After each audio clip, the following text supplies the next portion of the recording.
नमस्कार विद्यार्थी मित्रांनो, मी कुमुदिनी उमाळे, सुमन हायस्कूल नंबर 6, विषय गणित, इयत्ता 10वी। बघा, आपण 10वं प्रकरण वर्तुळ याविषयी माहिती मिळवून घेऊ।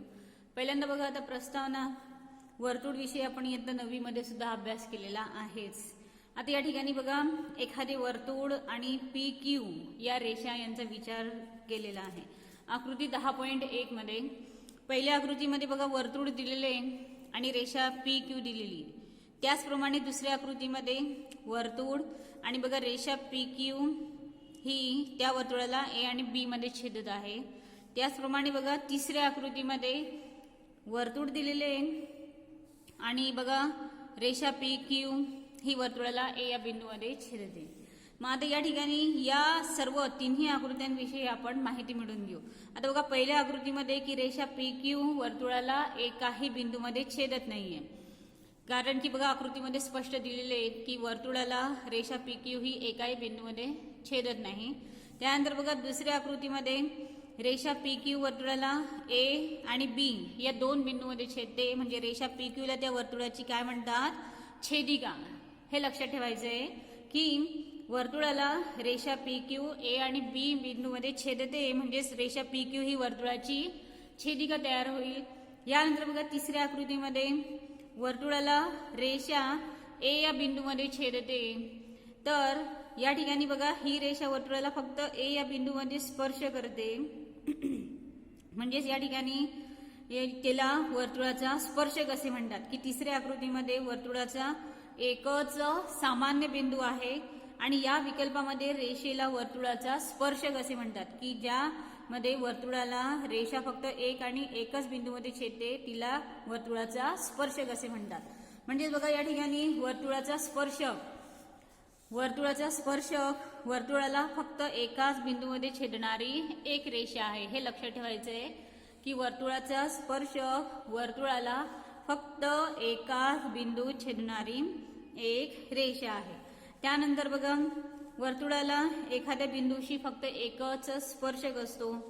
यानंतर बघा ज्यात दोन अंत्यबिंदू त्याच्या अनुरूप जीवात संपाती असतील अशा छेदिका विशिष्ट परिस्थितीत त्या वर्तुळाचा स्पर्शक असतील।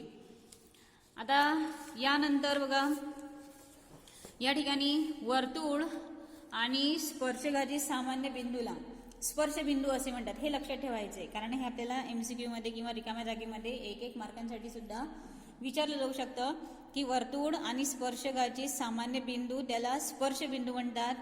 आणि बघा आकृती 3 आपण बघितली होती की वर्तुळाचा सामान्य बिंदू A होता, त्याला स्पर्श बिंदू म्हणतात, आणि स्पर्शक वर्तुळाला त्या बिंदू स्पर्श करतो असे सुद्धा आपल्याला या ठिकाणी म्हणता येऊ शकते। आता यानंतर प्रमेय, जे खूप महत्वाचं आहे, त्या प्रमेयाविषयी आता आपण या ठिकाणी माहिती मिळवणार आहोत।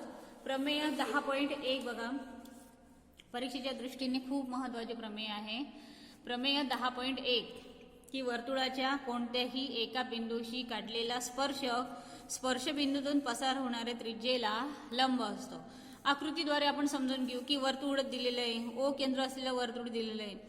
वर्तुळाच्या कोणत्याही एका बिंदूशी काढलेला स्पर्शक, आता बघा रेषा XY ही वर्तुळाला P या बिंदूमध्ये स्पर्श करते, तर स्पर्श बिंदूतून पसार होणाऱ्या त्रिज्येला लंब असतो। म्हणजेच आपल्याला या ठिकाणी OP लंब XY हे सिद्ध करायचे। मग चला आता या ठिकाणी पक्ष, साध्य आणि सिद्धता अनुक्रमे आपण बघून घेऊ। मग पहिल्यांदा आपण पक्ष लिहून घेऊ। या ठिकाणी पक्ष म्हणजे बघा आपल्याला आता दिलेलं काय काय आहे की O केंद्र असणारे वर्तुळ, O केंद्र असणारे वर्तुळ बरोबर, O केंद्र असणारे वर्तुळ दिले आहे आणि वर्तुळाच्या बिंदू P जवळ स्पर्शक XY हा दिलेला आहे। वर्तुळाचा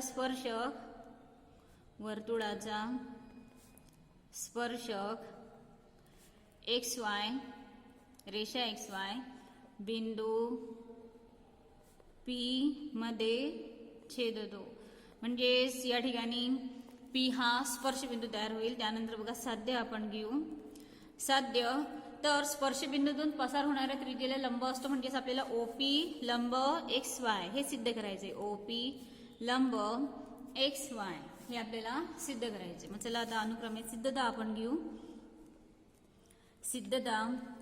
मग आता या ठिकाणी बघा सिद्धतेमध्ये आपल्याला छोटीशी रचना करायची आहे की वर्तुळाच्या बाहेरील म्हणजे स्पर्शक बिंदू P सोडून रेषा XY वर अन्य बिंदू आपण Q घेतला आहे, त्यानंतर OQ ला आपण जोडलेलं आहे. या ठिकाणी बघा XY वर P शिवायचा, XY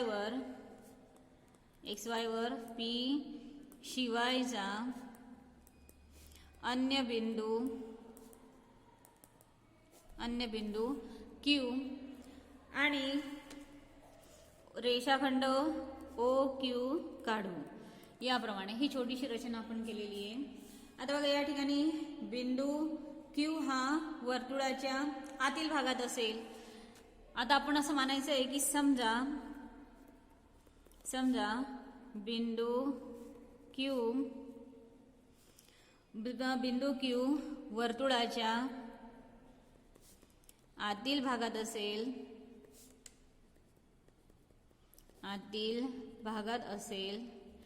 बघा आपण मानलेलं आहे की बिंदू Q, कारण की बघा अन्य बिंदू P हा शिवायचा Q हा बिंदू आपण घेतलेला आहे आणि तो वर्तुळाच्या बाहेरील भागात आहे. परंतु आपल्याला असं मानायचं आहे की बिंदू Q हा वर्तुळाच्या आतील भागात असेल तर रेषा XY ही वर्तुळाची छेदिका असेल.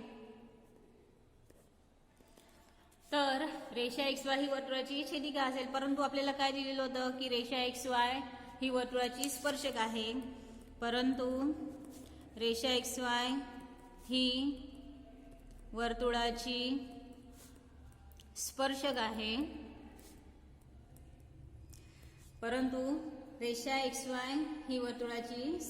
आहे. यामुळे बघा त्यामुळे OQ ही वर्तुळाची त्रिज्या, त्यामुळे OQ ही वर्तुळाची त्रिज्या असू शकत नाही.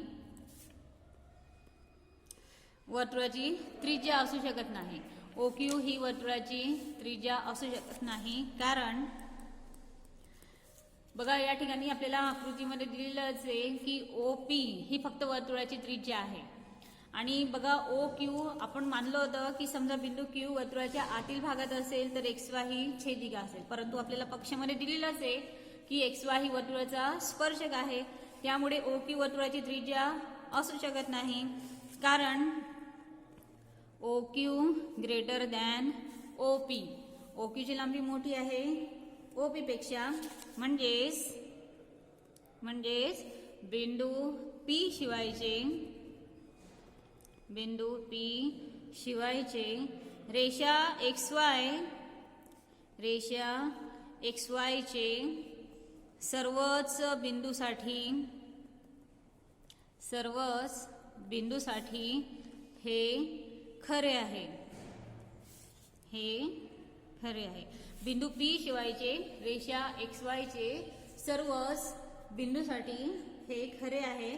म्हणजेच OP हे बिंदू O पासून XY वरील बिंदूंच्या सर्वच अंतरापैकी सर्वात लहान अंतर आहे आणि OQ हे सर्वात मोठं अंतर आहे, त्याच्यामुळे ही त्रिज्या असू शकणार नाही. म्हणूनच बिंदू P शिवायचे रेषा XY चे सर्वच बिंदूसाठी हे खरे आहे. आणि OP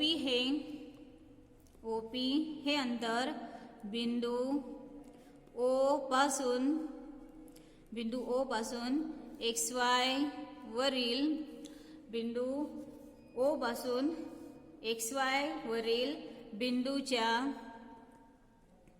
बिंदूच्या सर्वच अंतरांपैकी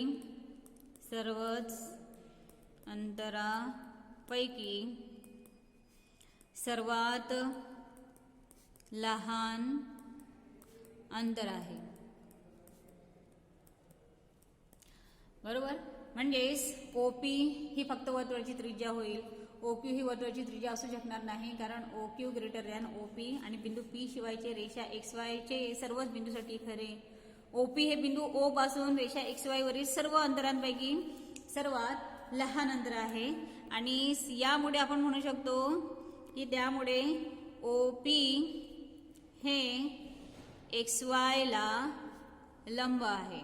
OP हे XY ला लंब आहे म्हणजेच त्याला आपण OP लंब XY सिद्ध होईल. या पद्धतीने बघा हे प्रमेय आपण सिद्ध केलेलं आहे आणि खूप महत्वाचं प्रमेय आहे. चला आता स्वाध्याय 10.1 आपण घेऊ या प्रमेयावरच आधारित. स्वाध्याय 10.1 प्रश्न पहिला बघा की वर्तुळाला किती स्पर्शक असतात. तर वर्तुळाला अनंत स्पर्शक असू शकतात. वर्तुळाला अनंत स्पर्शक असू शकतात हे लक्षात ठेवायचं आहे. त्यानंतर दुसरा प्रश्न आहे रिकाम्या जागा भरा. स्पर्शक वर्तुळाला किती बिंदूमध्ये छेदतो. तर स्पर्शक वर्तुळाला फक्त एकच बिंदूमध्ये छेदतो. स्पर्शक वर्तुळाला एकच बिंदूमध्ये छेदतो. दुसरं आहे बघा वर्तुळाला दोन बिंदू छेदणाऱ्या रेषेला काय म्हणतात. तर वर्तुळाला दोन बिंदू छेदणाऱ्या रेषेला छेदिका असे म्हणतात. वर्तुळाला दोन बिंदू छेदणाऱ्या रेषेला छेदिका असे म्हणतात. वर्तुळाला जास्तीत जास्त किती स्पर्शक असतात. तर वर्तुळाला जास्तीत जास्त 2 स्पर्शक असतात. वर्तुळ आणि स्पर्शक चौथा आता वर्तुळ आणि स्पर्शकांच्या सामान्य बिंदूला काय म्हणतात. तर आपण शिकलो होतो की वर्तुळ आणि स्पर्शकाच्या सामान्य बिंदूला स्पर्श बिंदू असे म्हणतात. स्पर्श बिंदू असे म्हणतात. चला आता प्रश्न तिसरा आपण घेऊ. प्रश्न तिसरा बघा आपल्याला दिलेला आहे की 5 सेंटीमीटर त्रिज्या असणारं वर्तुळ कोणताही बिंदू P वर काढलेला स्पर्शक PQ केंद्र O मधून जाणाऱ्या रेषेला Q मध्ये छेदतो. तर OQ बरोबर 12 असेल तर PQ ची लांबी शोधा. आता हे उदाहरण आपण थोडक्यात आकृतीद्वारे समजून घेऊ की 5 सेंटीमीटर त्रिज्येच्या वर्तुळाच्या कोणत्याही बिंदू P वर म्हणजेच OP ही त्रिज्या 5 सेंटीमीटर बिंदू P वर काढलेला स्पर्शक PQ बघा आकृतीमध्ये स्पर्शक PQ आहे. त्यानंतर केंद्र O मधून जाणाऱ्या रेषेला Q बिंदूमध्ये छेदतोय म्हणजेच OQ रेषाखंड काढला आणि OQ बरोबर 12 सेंटीमीटर हे माप आपल्याला दिलेलं आहे. OQ बरोबर 12 असेल तर रेषाखंड PQ ची लांबी आपल्याला शोधायची.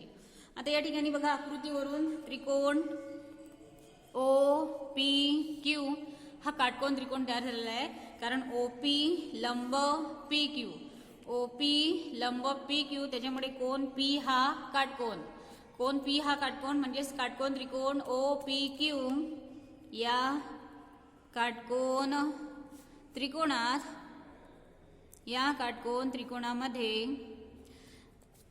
त्रिकोणामध्ये पायथागोरसचा प्रमेय आपण वापरून घेऊ. पायथागोरस प्रमेयानुसार मग आता पायथागोरसचा प्रमेय आपण शिकलो होतो की कर्णाचा वर्ग म्हणजेच OQ चा वर्ग बरोबर उरलेल्या दोन बाजूंच्या वर्गांच्या बेरज एवढा असतो म्हणजेच OP वर्ग प्लस PQ वर्ग. या पद्धतीने पायथागोरसचा प्रमेय वापरला आपण. OQ वर्ग बरोबर OP वर्ग प्लस PQ वर्ग.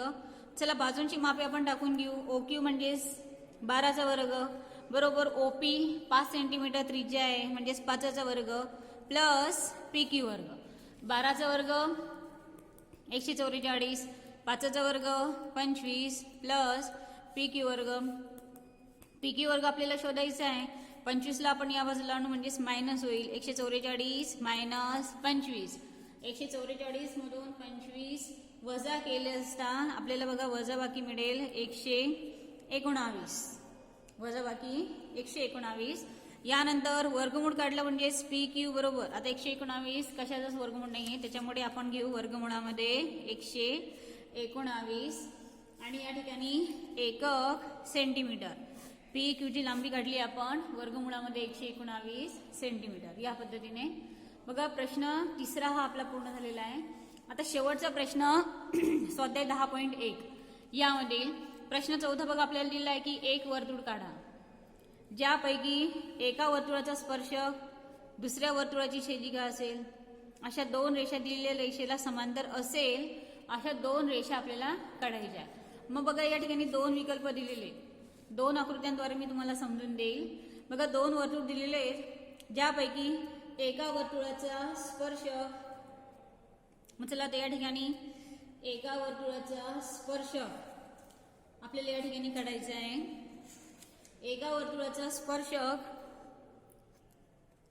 दुसऱ्या वर्तुळाची छेदिका असेल अशा दोन रेषा दिलेल्या रेषेला समांतर असतील. मग चला आता स्पर्शक, पहिल्या वर्तुळाचा स्पर्शक आपण या ठिकाणी काढून घेऊ. पहिल्या वर्तुळाचा स्पर्श काढला आपण. त्यानंतर दुसऱ्या वर्तुळाची छेदिका असेल आणि त्या दोन रेषा एकमेकांना समांतर असतील. स्पर्शक हा या ठिकाणी पी बिंदूमध्ये छेदतोय, स्पर्श करतोय असं आपण मानू. त्यानंतर बघा दुसरी रेषा काढली आहे की जी वर्तुळाला ए आणि बी मध्ये छेदते आणि या दोन रेषा बघा एकमेकांना समांतर आहे. पुन्हा दुसऱ्या आकृतीवरून सुद्धा आपण हे दाखवू शकतो. या ठिकाणी बघा आणि हे ओ केंद्र असलेलं वर्तुळ. त्याचप्रमाणे बघा दुसऱ्या आकृतीवरून सुद्धा समजून सांगते. या ठिकाणी आपण एक छेदिका काढू की जी पी क्यू मध्ये छेदते. त्यानंतर स्पर्शक, दुसरं उदाहरण पुन्हा तुम्हाला समजण्यासाठी की जी ए मध्ये छेदेल आणि परत या ठिकाणी तिसरी रेषा सुद्धा आपण या ठिकाणी काढू. आता बघा या तीन रेषा अनुक्रमे एल, एम आणि एन, तिन्ही रेषा एकमेकांना समांतर आहेत. अशा पद्धतीने बघा प्रश्न चौथा हा सुद्धा आपला पूर्ण झालेला आहे आणि स्वाध्याय 10.1 हा या ठिकाणी पूर्ण झालेला आहे.